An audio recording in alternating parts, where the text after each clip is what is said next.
Okay, so what I had to do was because I forgot I wanted to break apart each letter to separate, and there's not a way to ungroup on Canva. So what I did was I just made an individual text box for each letter so I can move them around. Okay, so that's all you have to do. So once you do that, obviously these are not lined up yet, but what's nice about this program is as I'm moving my E around, I'll move a little closer so you can see how it's having these red lines show up with the E and A. It's showing that that means it's lined up. So like here, it's showing that that's lined up right there. And I don't know if I do it right here. Okay, so now you can see that, I know the red lines went away because I moved my hand, but it was lined up with this way and it's lined up this way. Okay, so I'm gonna make sure I do the same thing with K. So look for those like little red lines. See how it's going across either way. So it's going through the A, it's going through the I, so I know my K is completely lined up. Okay, so that's like the nice thing about doing that. Now if I want to move my A and my K over, because they're lined up, but now like in terms of like my square, there's not much space here, there's more space here. So in that way, they both need to move over just a little bit. So I just make sure I have K's highlighted. Okay, so I just need to shift and select. I'm just shifting and then also selecting A. Okay, so now I can move those both over at the same time. So I can even just use my my arrow keys. If you just need to make small movements, it kind of helps to move that stuff around as well.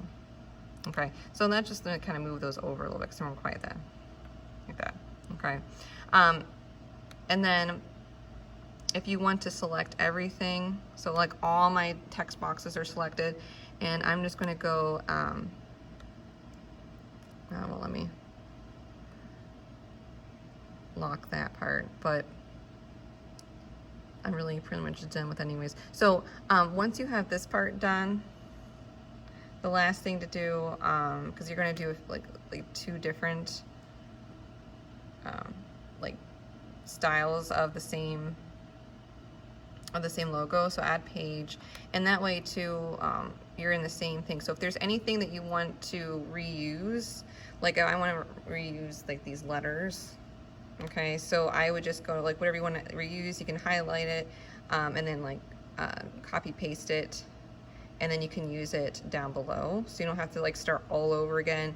You just want to just arrange it slightly different. Or if I wanted to use the background again, I would unlock it first, and then you can copy paste it if you want to reuse parts of that as well. Okay, and you can keep doing it there. Okay, so those are just some ways of showing how to use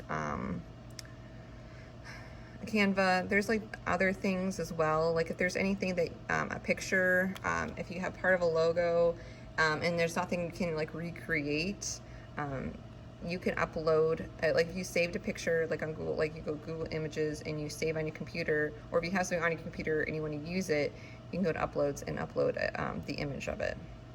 Okay, so that might be the only other thing that might be more helpful. Some other stuff, it gets to be just stuff that like it's cool and all, but you're not really going to be using any of that stuff.